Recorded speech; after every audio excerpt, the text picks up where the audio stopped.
96,3 RPK FM Jakarta. Sahabat RPK, selamat pagi menjelang siang hari ya. Di kesempatan kali ini, Sahabat RPK, beberapa waktu yang lalu pemerintah Republik Indonesia telah memberikan otonomi khusus, undang-undang Otsus begitu ya, Papua yang telah resmi disahkan begitu. Nah, bagaimana tanggapannya dari kalangan orang Papua langsung? Nah, ini yang saya mau tanya lebih lanjut ya. Sahabat RPK, bersama narasumber yang sudah hadir di studio, saya sapa terlebih dahulu ada Bapak Frans Ansanai. Selamat pagi jelang siang, Bapak. Ya, selamat pagi Radio RPK dan pemirsa. Ya, kabar baik ya. Saya pasti harapkan Bapak Frans. Baik sekali. Baik sekali ya. Ini baik sekalinya apa karena selain tubuh yang sehat, tapi juga karena kabar yang luar biasa buat Dua-duanya. rakyat Papua ya? Ya. Wah, ini menarik nih. Kita langsung saja, Bang. Dari orang asli Papua melihat telah disahkannya Undang-Undang Otsus ini, seperti apa tanggapan sebenarnya, Bang? Ya, jadi yang disahkan adalah revisi. Revisi, betul. Revisi Undang-Undang Otsus itu tetap hanya disahkan revisinya ya. Artinya revisi itu diterima dan ini revisi kedua yang luar biasa. Tanggapan saya sebagai Ketua Badan Musyawarah Masyarakat Papua Barat dan juga selaku Ketua Barisan Merah Putih Republik Indonesia Papua di Jakarta, saya sangat berterima kasih kepada pemerintah dan DPR RI lewat panitia khusus yang telah menggodok revisi Undang-Undang Otsus nomor 21. Dan hasilnya sangat spektakuler dan sangat luar biasa. Apa spektakulernya? Spektakulernya adalah ada pasal-pasal krusial yang dahulu di periode pertama itu terjadi debatable yang luar biasa. Artinya orang asli Papua itu kehilangan momen. Banyak kehilangan momen di etape pertama. Kehilangan momen antara lain misalnya kalau berbicara tentang pendidikan atau kesehatan atau wilayah politik, itu Undang-Undang Otsus itu diberlakukan bagi seluruh masyarakat Papua. Yang terdiri dari orang asli Papua maupun orang non Papua yang ada di Papua. Pendatang berarti. Pendatang. Kali ini kan tidak. Ada pengkhususan bidang pendidikan 20% dari alokasi anggaran, 2,25%. Dan ada pengkhususan 30% bagi orang asli Papua.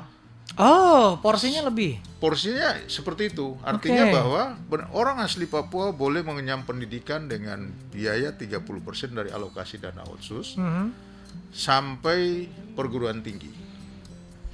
Orang asli Papua boleh mendapatkan pelayanan kesehatan yang dibiayai oleh dana Otsus 20%. Artinya ini kan keistimewaannya ada di sana. Nah, yang kemudian ini bisa masuk dan disetujui oleh DPR dan pemerintah. Yang tadinya pemerintah kan hanya mengusulkan 2 pasal, yaitu pasal tentang anggaran dan pasal tentang 76 tentang pemekaran provinsi. Ini pun pemerintah menerima usulan-usulan revisi berdasarkan animo masyarakat Papua yang disampaikan lewat berbagai stakeholder kepada Pansus, baik langsung dalam tatap muka Pansus di Papua dan Papua Barat maupun lewat kehadiran dalam rapat dengar pendapat, menyampaikan pokok-pokok pikiran lewat Pansus. Dan kedua kutub yang ekstrim ini kan bisa diterima, sehingga menurut saya kali ini orang Papua, kita mau bicara apa lagi? Kita harus menerima ini sebagai suatu berkat Tuhan, anugerah yang luar biasa. Presiden Republik Indonesia Bapak Jokowi dengan parlemen kita yang saat ini kolaborasinya luar biasa dan mengesahkan revisi Undang-Undang Otsus 15 Juli kemarin. Nah, itu yang saya katakan bahwa spektakulernya di situ. Ini jadi pembuktian juga kah bahwa pemerintah pusat tidak pernah melupakan gitu atau tidak pernah menutup mata terhadap Papua gitu. Oh, ini membuktikan bahwa Perhatian yang sangat besar. Perhatian pemerintah itu cukup besar. Nah, pemerintah ini kan begini. Pemerintah itu kan tanda petik ada periodisasi. Nah, periode dulu zaman penetapan Undang-Undang Otsus tahun 2001. Ya. Itu kan pemerintah pusat inkonsistensi. Artinya apa? Pikiran para pejabat tanda petik itu menganggap bahwa Otsus itu, Undang-Undang Otsus itu undang-undang yang super body yang akan membuat orang asli Papua dapat berbicara tentang kemerdekaan bagi tanah Papua dalam konteks memisahkan diri. Nah, ini undang-undang kan undang-undang negara kesatuan Republik Indonesia. Ditandatangani oleh presiden. Artinya bahwa kekuasaan masih ada di tangan negara gitu loh. Tetapi dalam implementasinya tidak seperti itu. Terjadi tarik-menarik. Nanti di periode pemerintahan SBY itu terjadi revisi menjadi Undang-Undang 35. Revisi terbatas, yaitu untuk mengadopsi Papua Barat dan bicara tentang pembagian dana alokasi anggaran untuk pembagian terhadap Papua Barat. Nah, revisi terbatas tapi sudah melumpuhkan banyak pasal-pasal krusial di dalam pelaksanaan Undang-Undang Otsus seperti yang diharapkan, yang saat itu tidak ada peraturan pemerintah PP sebagai rujukan pembuatan perdasi dan perdasus di Papua oleh sana. Nah, sehingga banyak sekali peraturan daerah khusus dan provinsi yang begitu sampai ke atas payung hukumnya hilang. Peraturan pemerintahnya. Nah, inilah yang menyebabkan saya katakan tadi inkonsistensi. Kenapa inkonsistensi? Saya termasuk salah satu tokoh bersama dengan teman-teman Barisan Merah Putih. Kami yang mengajukan judicial review terhadap Undang-Undang Otsus tentang pasal tentang pengangkatan kursi adat atau kursi Otsus orang asli Papua. Dan itu kita menangkan di Mahkamah Konstitusi Februari 2010. Baik. Nah, ini yang kita menangkan ini, keistimewaannya adalah sekarang ini sudah masuk di dalam revisi Undang-Undang Otsus. Sehingga kursi pengangkatan yang hanya di provinsi ini sudah boleh dilaksanakan sampai di tingkat kabupaten bagi orang asli Papua. Baik. Di ranah politiknya. Itu makanya saya bilang perjuangan saya dan teman-teman Barisan Merah Putih berbuah hasil yang sangat luar biasa. Apa yang kita tanam saat itu sekarang dituai. Hasilnya kita lihat. Kita break dulu, Bapak. Dan sahabat RPK, tentunya banyak hal yang perlu kita ketahui juga dari disahkannya revisi dari Undang-Undang Otsus ini ya. Kalau tadi sudah disampaikan dari sisi pendidikan dan kesehatan termasuk politik, saya ingin tahu juga bagaimana dengan sisi hukumnya. Nah, ini nanti akan saya kembali ulas bersama Bapak Frans Ansanai setelah yang berikut ini.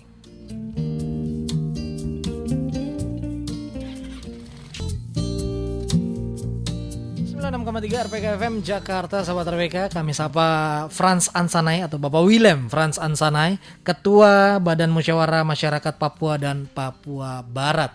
Kalau tadi bicara soal Undang-Undang Otsus, sebelum nanti kita tanggapi sudah ada atensi nih, tapi saya mau tanya dulu nih ke Bapak Frans. Kalau dari aspek kesehatan tadi sudah disampaikan adalah hal yang baik lewat revisi ini ya. Lalu juga pendidikan untuk orang-orang Papua. Tapi bagaimana dengan aspek hukum? Iya. Jadi begini, saya jujur belum secara gamblang mendapatkan hasil revisi akhir, sehingga hanya beberapa pasal tertentu yang merupakan keinginan kita itu diberlakukan bagi orang asli Papua. Ini yang direspon dan dengan beberapa narasumber dari pansus itu. Apa yang kita sampaikan sudah diterima. Baik. Nah, mengenai masalah hukum, sebetulnya Undang-Undang Otsus itu mengatur tentang kehadiran calon Kapolda dan Pangdam. Artinya bahwa rekomendasi gubernur lah itu ada di sana dan kejaksaan. Tapi penegakan hukum yang terjadi di tanah Papua, khususnya di Papua, itu hampir sulit menyentuh ranah korupsi yang sangat merajalela. Oh, oke. Nah, itu yang merupakan gambaran kenapa orang asli Papua dianggap tidak mendapatkan kesejahteraan karena tingkat penyalahgunaan keuangan daerah, khususnya Otsus dan Otsus, masih tinggi sekali. Oh, baik. Nah, ini yang menyebabkan temuan dari Badan Pemeriksa Keuangan dan informasi dari Menteri Politik dan Hukum serta HAM, Menko Polhukam, bahwa ada kurang lebih 80-an atau 38 orang atau kurang lebih yang sudah didata bahwa selaku para pihak yang harus bertanggungjawabkan. Nah, karena itu berbicara melalui penegakan hukum ini sangat disayangkan sebetulnya penegak hukum yang ada di Papua, ya, kan di depan mata kan.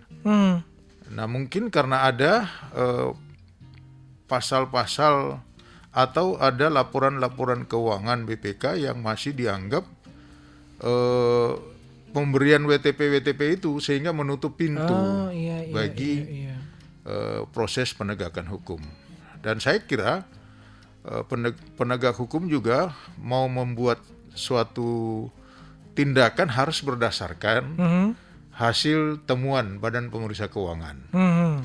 Jadi saya anggap bahwa penyalahgunaan di daerah di satu sisi dibilang WTP, tapi di sisi yang lain kita nggak lihat mana sih hasil dari WTP itu.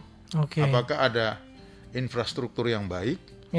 Apakah ada sarana-sarana infrastruktur mendasar yang dibutuhkan oleh masyarakat asli Papua berupa air bersih, rumah sehat, dan berupa jalan yang menuju sampai di daerah perkampungan.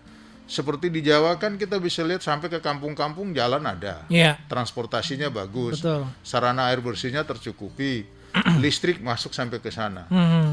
Nah, di Papua kan jarang kita lihat itu. Tapi WTP di kabupaten-kabupaten WTP. Nah, itu yang kadang-kadang tanda tanya ya. Menjadi pertanyaan. Betul. Nah, kalau dikunci di WTP oleh Badan Pemeriksa Keuangan, maka pasti penyidik tidak akan masuk wilayah itu. Ya kan? Betul. Nah, tapi juga ada menggantungkan beberapa kepala daerah yang sudah terindikasi dan sudah dipublikasi, kok juga tidak tersentuh hukum. Nah, ini juga yang menurut saya penegakan hukum di Papua belum maksimal. Baik. Ya. Jadi memang banyak PR terutama di bidang hukum ya. Tapi yang patut kita apresiasi adalah bahwa di bagian lain orang asli Papua sudah mulai kelihatan akan ada perhatian khusus. Baik. Karena apa artinya Otsus bagi orang asli Papua? Iya. Di Papua kami ini kan merasa hutan alam dan sebagainya itu sebagai ibu kandung dari hidup kami. Betul. Ya kan? Artinya tanpa kita merantau, tanpa kita kemana, tanpa kita melakukan apa, di Papua kita bisa hidup. Kita ke laut ada ikan. Betul. Kita ke hutan ada tersedia banyak hasil dan sebagainya. Sumber daya tidak alam. Seperti daerah-daerah lain. Iya. Seperti NTT, seperti Sumatera Utara misalkan ya. Saya pernah sampai ke sana, seperti di Kalimantan Barat, saya banyak kali waktu di sana. Ketergantungan kepada proyek perkebunan sawit dan sebagainya. Kalau di Papua alam kuat sekali, tapi persoalannya hampir 20-an tahun periode penyelenggaraan Otsus tahap pertama itu banyak kali orang asli di Papua itu hanya sebagai penonton. Nggak merasakan hasil kekayaan alamnya. Malah dulu kita dalam debat diskusi untuk Otsus itu, karena saya termasuk salah satu tim di dalam rancangan undang-undang Otsus itu dari masyarakat Papua di perantauan. Kita berharap bahwa kalau bisa dikasih aja sih. Apa sih susahnya? Iya. Kasih aja. Lu alasan jangan sampai kita kasih hasilnya, orangnya jadi malas. Lo nggak gitu, kasih aja. Mindsetnya ya, iya. Nah ini yang keliru dari periode lalu pemerintahan. Nah, Ada ketidakpercayaan ada ya. ketidakpercayaan, dianggap nanti orang Papua itu bodoh, Iya. bahwa tidak bisa membangun dirinya. Saya kira tidak juga. Sudah ada stereotip dong ya berarti Ada. ya. Tapi Oke. karena itu tadi. Nah, kedua, setelah kita diberikan Undang-Undang Otsus itu di periode perubahan Undang-Undang Nomor 35 tahun 2008, Ya. itu seluruh ada 13 kementerian mengelola dana Otsus. Sehingga ada des Papua di setiap kementerian. Tapi kalau orang pembangunan mau dilaksanakan di sana, harus diajukan proposal dan sebagainya. Memang ini ada kesalahan yang timbul sehingga diambil langkah seperti itu. Artinya pelaporan keuangan, pertanggungjawaban Ya. keuangan. Oke. Tentang ini kan uang negara. Betul. Uang Otsus ini kan bukan saja uang dari hasil tambang di Papua saja. Ini kan hasil pajak nasional.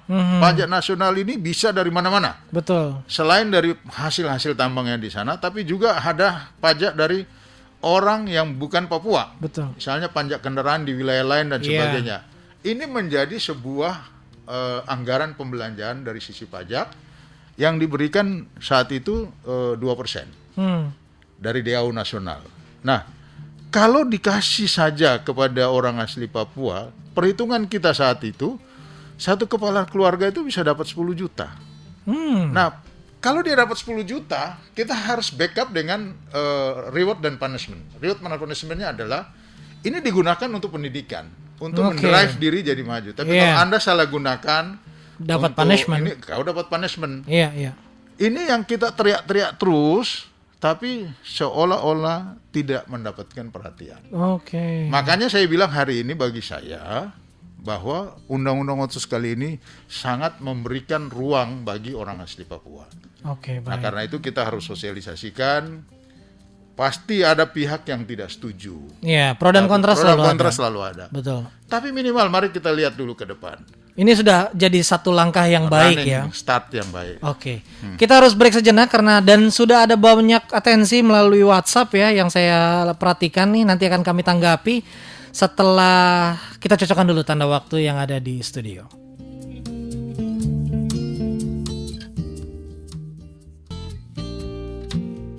Kita kembali lagi sahabat RPK, masih bersama dengan saya Arthur Tayasan dan juga ada Daniel Tanamal di Quality Zone ya, di bagian dari obsesi, obrolan sehat dan berisi, dan mengenai topik yang sangat menarik sekali ya, respon dari orang Papua asli, orang asli Papua ya, pasca Undang-Undang Otsus Papua disahkan, revisi dari Undang-Undang Otsus ini disahkan nih. Dan kami mau menanggapi beberapa atensi dari sahabat RPK. Semoga ini bisa ditanggapi semua ya, cukup ramai juga. Yang pertama ini dari Diki Wanimbo. Selamat pagi, terima kasih untuk siaran ini. Menyejukkan untuk kami orang Papua. Otsus itu ada untuk percepat pembangunan Papua di berbagai sektor. Karena saya juga, wah ini orang Papua banget ya.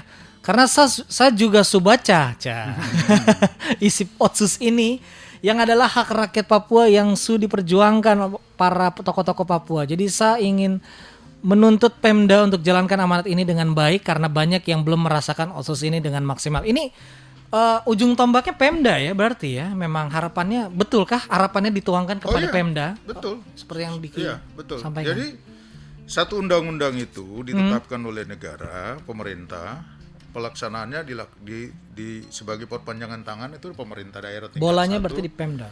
dan tingkat 2. Nah, persoalannya kemarin kita mendapatkan ini kesalahan dari jujur saja bahwa pejabat orang asli Papua Oke. yang menurut saya tidak konsisten. Ini Wow. ini kita sudah punya loh. Sudah punya uang, sudah punya segala macam di periode pertama. Kalau misalnya belum ada payung hukum, Ya. tapi kan bisa dikeluarkan peraturan daerah khusus Perdasum. Kemudian dikonsultasikan dengan DPR dan itu kan sudah dijalankan di Papua. Dari bagaimana menerjemahkan visi misi pembangunan dari seorang kepala daerah. Nah, mestinya Dewan Perwakilan Rakyat Papua yang terdiri dari berbagai partai politik yang ada di sana, para oknum-oknum ini sebagai kan tiga fungsi parlemen di sana. Fungsi legislasi, pembuatan undang-undang atau aturan, fungsi budgeting dan fungsi pengawasan. Iya. Yang kita lihat terjadi di Papua ini, terjadi kolaborasi antara legislasi dan eksekutif yang tidak memberikan suatu nuansa pembangunan yang menyentuh orang asli Papua dengan benar. Oh, okay. Ini persoalannya. Contoh, saya kasih contoh lah. Satu. Lebih bagus saya kasih contoh. Iya, iya. Masalah pendidikan. Periode kemarin itu kebanyakan yang bisa menikmati pendidikan keluar itu anak-anak pejabat, baik eksekutif maupun legislatif, atau keluarga. Di kota studi di luar Papua, itu banyak anak-anak orang asli Papua yang ingin mengubah nasibnya, tapi tidak lolos dalam seleksi dana otsus, sehingga mereka nekat merantau keluar. Baik, ya. Dan akhirnya mereka ini berusaha hidup tanpa disentuh oleh kebijakan dana otsus. Nah, kami ini teriak, orang Papua itu bukan kamu saja yang ada di sana. Jangan melihat yang elitis saja, jangan melihat yang seperti itu. Dana otsus itu diberikan kepada setiap orang asli Papua, dihitung satu anggaran itu dihitung per kepala loh. Saya ingin memberi contoh begini, saya mantan orang pemerintah. Negara mengalokasikan uang kepada satu provinsi itu berdasarkan data kependudukan, demografi, bukan berdasarkan geografi. Kalau orang Papua yang sedikit itu, ya, yang 2 juta, 3 juta, 4 juta kurang itu, hanya berdasarkan APBN, maka uangnya pasti sedikit. Yang dapatkan banyak adalah orang di Pulau Jawa, karena setiap kabupaten saja jumlah penduduk satu kabupaten di Jawa ini bisa melebihi satu provinsi di tanah Papua. Wow. Nah, persoalannya sekarang kalau uang itu dikasih ke berdasarkan data kependudukan, demografi, maka orang Papua pasti uangnya sedikit. Karena itu perjuangan untuk mendapatkan double anggaran adalah undang-undang otsus ini. Sehingga ada dana sekian triliun dikasih setiap tahun, tapi orang asli Papua tetap memble. Salahnya di mana? Betul. Nah, kalau sebagai pejabat, ya mestinya punya hati nurani, berpikir begini, masa sih saya bisa pergi naik mobil enak-enak, tinggal dengan rumah baik, tapi saya punya tetangga orang asli Papua di sebelah tidak menikmati. Betul. Iya. Kan bisa saja di drive satu posisi bahwa kamu yang tidak sekolah tinggi-tinggi ini, kita keluarkan dana khusus, kamu boleh ikut sebuah latihan pendidikan, pembentukan skill untuk sebuah pekerjaan bagi kalian. Kan bisa saja. Bisa di dalam Papua, bisa di luar Papua. Betul. Nah, di kota-kota studi, anak-anak mahasiswa Papua yang datang itu, ya, ada yang memang dibiayai oleh anggaran otsus, tapi ada yang tidak dibiayai. Kemarin dalam diskusi dengan parlemen Papua, DPR RI untuk dalam rangka pembuatan revisi, saya katakan anggaran otsus kalau dikasih 30%, itu kepada siapa saja, mau pintar, mau bodoh, mau ndak ngerti, rata, kasih dia sekolah dulu.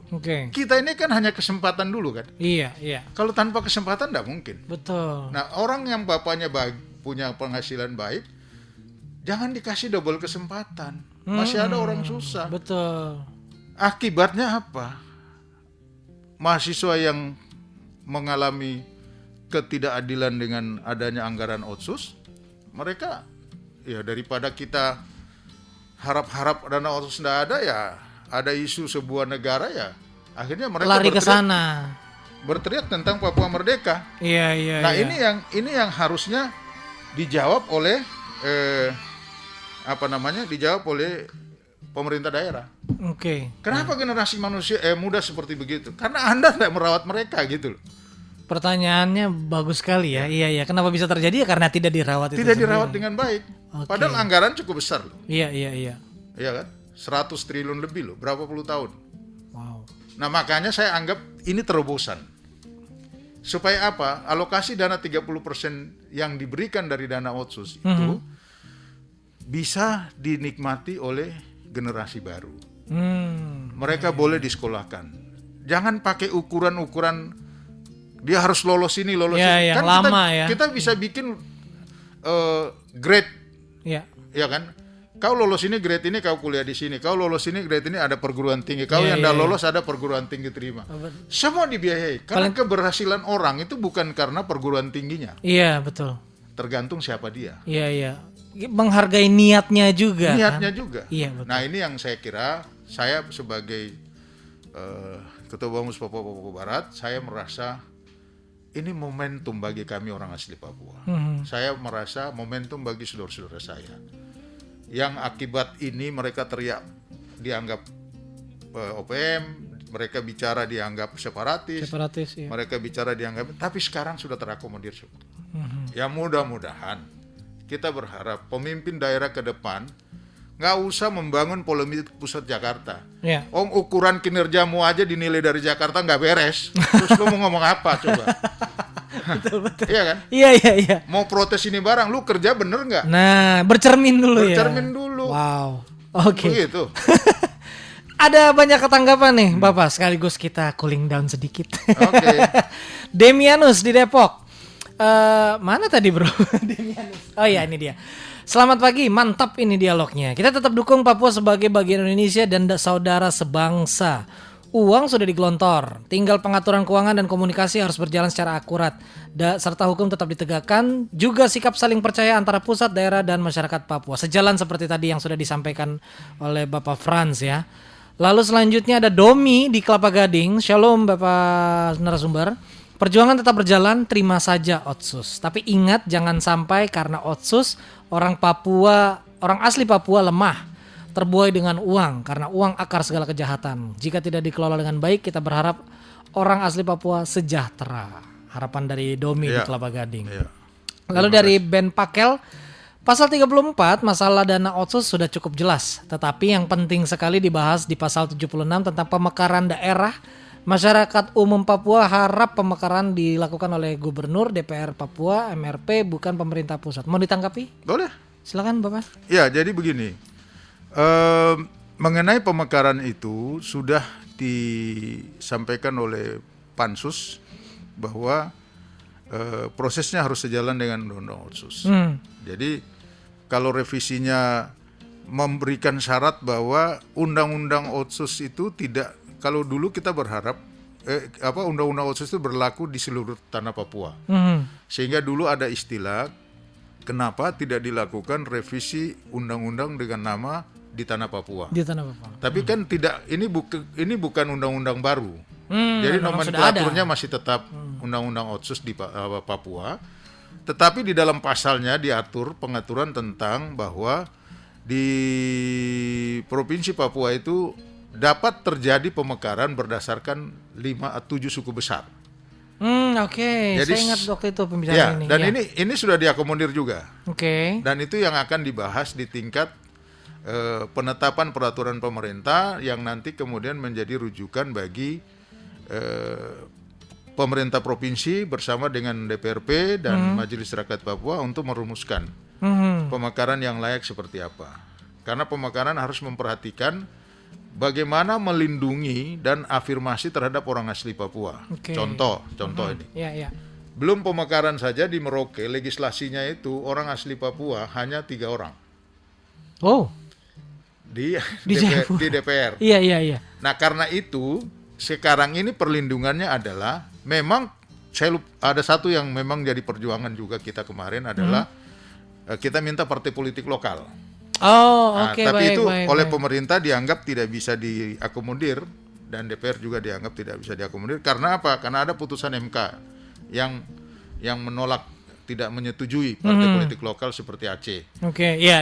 Nah, tapi saya pribadi sangat berterima kasih kepada Tuhan bahwa perjuangan kami dulu Februari 2010 supaya orang asli Papua di legislator Papua itu masuk di dalam, bisa masuk, itu terakomodir 14 kursi di Papua dan 11 di Papua Barat. Itu putusan Mahkamah Konstitusi. Tapi itu kan hanya di provinsi. Iya. Kali ini sampai di kabupaten, sampai kota. bisa di kabupaten. Makanya perkiraannya orang asli Papua bisa sekitar 300-an orang di parlemen seluruh Papua. Wow. Kan gitu. Ditahan sebentar, Baik. Bapak. Ini ada penelpon dari Pak Hendrawan. Halo. Ya, Pak Hendrawan, singkat sebelum kita break, Pak Hendrawan silakan. Ya, ini lagi uraian apa? Enggak. Boleh silakan. Mau menanggapi atau memberikan pertanyaan silakan Pak Hendrawan. Gini, dengan Pak siapa narasumbernya Pak? Frans Ansanai. Pak Frans. Siap. Selamat pagi Pak. Selamat pagi ya. Iya. Gini Pak, saya juga bingung Pak. Papua menjadi satu daerah yang sangat disenangi oleh masyarakat luar dan dalam ya. Jadi ini maksud saya gini loh, dengan lahan yang sedemikian besar, itu dia punya kekayaan alamnya, tapi bisa diproklamirkan oleh orang Papua yang ada di luar negeri, Pak. Ini salah satu contoh. Ini kan notabene menurut saya sih imajiner nih, Pak. Tidak mungkin dong. Dia kalau menguasai daerah harus ada di lokasi tersebut gitu loh. Nah ini menjadi satu totalitas eskalasi negara kesatuan RI. Haruslah dia berpikir jernih, jangan orang Papua yang di dalam itu dipengaruhi oleh orang yang di luar seakan-akan menjadi pahlawan nasional, pahlawan kesiangan lah. Sementara integritasnya terhadap Papua itu, ya kalau menurut saya sih tidak ada itu. Gitu. Ya itu aja Pak, sampai sejauh ini gimana implementasinya Pak terhadap orang-orang seperti itu. Terima kasih, selamat pagi. Terima kasih Pak Hendrawan, nanti akan ditanggapi setelah break ya Bapak. 96,3 RPK FM Jakarta, kita kembali lagi sahabat RPK. Ini bagian yang terakhir di waktu yang cukup sempit ya. Tadi sejenak sebelum kita kembali break, ada hal yang menarik juga tadi Bapak Frans sampaikan bahwa karakteristik seorang pemimpin terutama di daerah itu sangat dibutuhkan orang-orang yang tadi bahasanya sih legowo ya Pak ya. Lalu juga saya melihatnya pemimpin di daerah itu adalah orang-orang yang memang sebagai pelayan masyarakat begitu ya, yang tujuannya hanya untuk melayani masyarakat begitu. Dan demikian daerah yang dipimpinnya pasti akan maju. Nah tadi ada Pak Hendrawan juga yang ingin berbicara soal orang di luar, jauh di luar Papua yang pahlawan kesiangan begitu. Silakan. Iya, kalau saya begini ya, terima kasih pertanyaan Pak Hendrawan, tapi saya ingin menyampaikan bahwa apa yang terjadi di Papua selama ini itu akumulasi dari berbagai hal. Memang kita di luar Papua, orang di luar Papua belum mengerti secara langsung. Kenapa sih ada orang yang ingin memisahkan diri dari negara? Nah, kita harus mengambil perenungan. Pasti ada ketidakpuasan.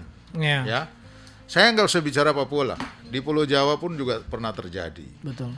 Aceh ingin merdeka, ya toh. Daerah Jawa Barat juga ingin merdeka, Riau, Kalimantan Timur. Kenapa? Karena memang ada mismanagement. Di era presiden, di era Orde Lama juga pasti ada mismanagement. Orde Baru apalagi. Nah kan, ini semua meninggalkan PR bagi pemerintahan hari ini. Ya, dari presiden mengganti presiden. Daerah-daerah tertentu itu kita dilihat sebelah mata. Ada negosiasi tambang, negosiasi di pusat. Oh itu daerah bisa kita atur, panggil gubernur, bupati, kau harus begini, tanpa pernah mau memperhatikan daerah manusia yang hidup di situ. Jadi untuk mempertahankan anugerah Tuhan bagi mereka, mereka harus berjibaku dengan aparat keamanan, dengan pihak-pihak investor. Inilah yang menyebabkan akumulasi sepanjang waktu. Ditambah pemerintah daerah yang tidak tanggap. Kalau seorang gubernur atau bupati, saya setuju tambang itu masuk, tapi kasih dong saham tidak bergerak dimiliki oleh masyarakat. Katakan 5-10%. Seperti dulu kita memperjuangkan dana 1% Freeport. Kami ini 3 hari demo di depan kantor Kuningan, kantor Freeport ya. Iya. 98. Untuk apa? Untuk supaya ada perhatian bagi orang asli Papua di wilayah tambang. Dan kita bersyukur ada dana 1%, walaupun tidak dinikmati oleh orang Papua yang lain, khusus 7 suku di wilayah itu. Tapi bagi kita perjuangan kita dirasakan. Nah inilah juga yang dirasakan oleh teman-teman kita, saudara-saudara kita yang orang tuanya memperjuangkan, kemudian mendapatkan penyiksaan dan sebagainya. Siapa yang nggak tega lihat bapaknya dipukul, diinjak, kemudian dia nggak ribut? Kan nggak ada. Pasti. Dia pasti ribut. Bapak gua dibunuh, iya kan? Untuk apa? Bapaknya mempertahankan lahan kebun, lahan mereka berburu. Tahu-tahu di sini ada sumber daya alam. Masuk rekomendasi menteri-menteri tertentu negosiasi di mana nggak tahu jelas, tiba-tiba masuk. Ya orang di sana kaget. Iya. Nah, itulah yang menyebabkan adanya terjadi miskomunikasi, ya Mismanagement. manajemen dan semua ini akumulasi. Iya, Sehingga iya. ada orang yang kemudian memilih ideologi berbeda. Nah, kita tidak bisa musuhin mereka terus.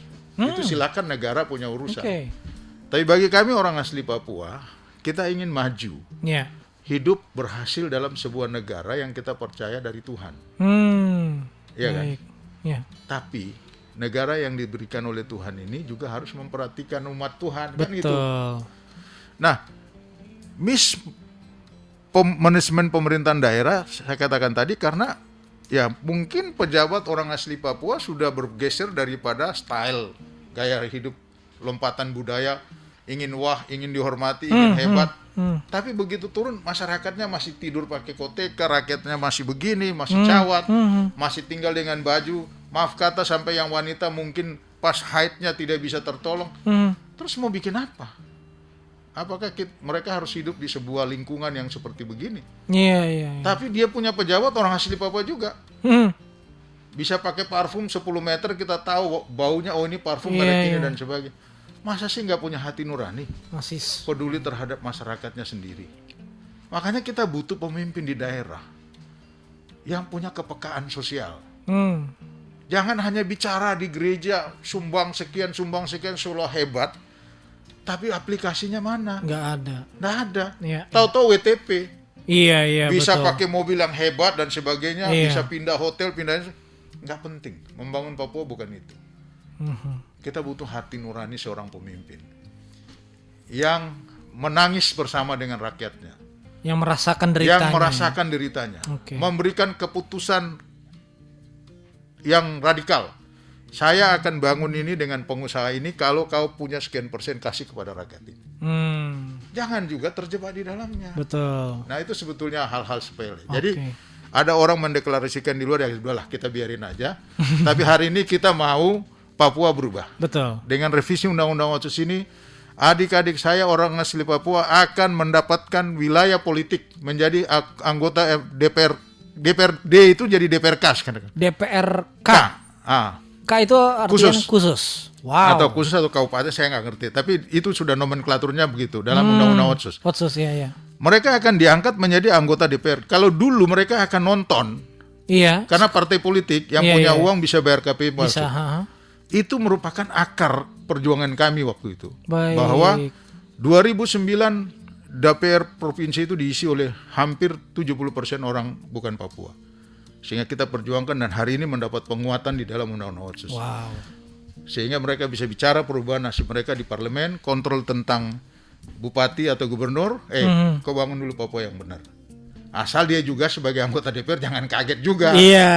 Ya, mulai kompromi sana sini. Betul. Pakai emblem DPR, jalan duduk otak kosong tapi merasa pintar, nggak boleh juga. Harus konsisten ya. Bahwa dia adalah bagian dari rakyat Papua. Untuk kepentingan rakyat. Untuk kepentingan rakyat Papua, betul sekali. Ini sebenarnya ada banyak sekali tanggapan baik melalui SMS ataupun WhatsApp. Dan kalau boleh saya simpulkan ini ya, dari saya sapa dulu dari 088154 sekian, kemudian ada dari Yosua di Cibinong juga, lalu ada Yan Peter Rumbiak juga, Rudolf di Bogor, lalu juga rekan James, kemudian ada 081906 sekian, ada rekan Hans juga. Ini hampir sejalan ya Bapak ya. Harapannya juga hampir sama, di mana dengan adanya Otsus ini adalah harapannya jangan sampai Otsus, terutama dana Otsus ini disalahgunakan begitu ya. Atau yang terakhir nih Pak Hans, jangan sampai diluluh lantakan. Wah, terjadi di Papua nih. Ya, kita berharap tidak begitu ya. Betul. Dan ini bentuk perhatian pastinya dari sahabat RPK, rasa cinta sahabat RPK kepada Papua ya, dengan tanggapan-tanggapan ini. Nah, sebagai closing statement Bapak Frans, mungkin karena waktunya juga cukup sempit, silakan. Ya, oke. Jadi begini, kita ingin Otsus ini akan berjalan dengan baik. Maka fungsi kontrolnya itu ada bermacam-macam. bisa bicara fungsi kontrol legislatif, Oke. DPR kabupaten, DPR provinsi. Yang kedua bisa kontrol hukum dari kepolisian, kejaksaan, dan keamanan dilakukan oleh TNI Polri. Tapi jangan lupa, masyarakat itu diatur juga dalam Undang-Undang Tindak Pidana Korupsi sebagai kontrol sosial, bisa melaporkan jika terjadi penyalahgunaan dan penyimpangan. Artinya bahwa masyarakat juga jangan diem, silakan aja melakukan kontrol dengan menyampaikan pendapat secara baik. Ini ada hal yang belum menyentuh secara baik, sehingga undang-undang ini bisa benar-benar dinikmati oleh orang asli Papua. Tapi yang pasti kita bersyukur 30% dana otsus diberikan untuk orang asli Papua, 20% untuk kesehatan, 30% untuk pendidikan. Dan yang kedua, kita harapkan siapapun mau bodoh kayak apa dia harus dibiayai. Karena itu tugas kita harus mengawasi. Betul. Dan pemekaran provinsi diatur dalam pasal-pasal yang ada di revisi itu diatur, tapi perlindungan terhadap orang asli Papua tetap ada. Jadi itu sudah mengcover semua. Dan paling penting bagi saya dari hasil perjuangan adalah kursi pengangkatan di kabupaten Legislatif. sehingga saudara-saudara saya bisa masuk dan mengawasi tentang pembangunan daerahnya di kabupaten. Jangan berebut, nikmatilah hasil yang dicapai hari ini. Kalau ada kurang-kurangnya harus dimaklumi. Betul. Karena bukan kitab suci. Iya. Yang bisa dirubah dan bisa 2 tahun 3 tahun ke depan masih ada proses lagi ya.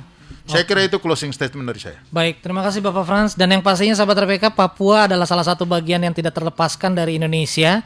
Dan menjadi tugas juga bagi warga masyarakat untuk mengawasi juga ya, sebagai pengawas juga nih, mengawasi dalam hal pengawalan begitu ya, dengan keputusan dan juga kebijakan yang dikeluarkan oleh pemerintah pusat, daerah maupun juga bersama dengan legislatif di sana.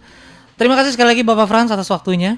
Sebuah obrolan yang sangat menarik dan mudah-mudahan ini juga bisa membawa inspirasi juga buat sahabat RPK dimanapun Anda berada. Dan ini jadi tanda waktu saya Arthur Tesan harus pamit undur diri bersama dengan rekan Daniel Tanamal. Tetaplah sehat, patuhi protokol kesehatan dan kita jumpa lagi di lain kesempatan. Sampai jumpa. Bye-bye.